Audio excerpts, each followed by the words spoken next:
Good morning to respected management, principal, teachers and all my dear friends.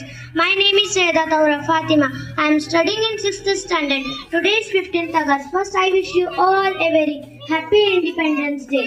This year we are celebrating 78th Independence Day. Independence Day is a national festival of our country. We got freedom on 15th August 1947 from British rule.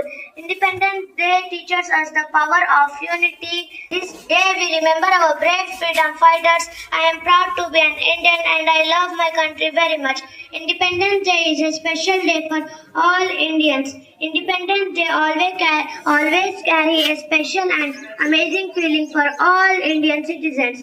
Independence Day is a good example of the proverb unity is strength because our freedom fighters and their supporters work like nation to get a separate country. Jai Hind, Jai Bharat.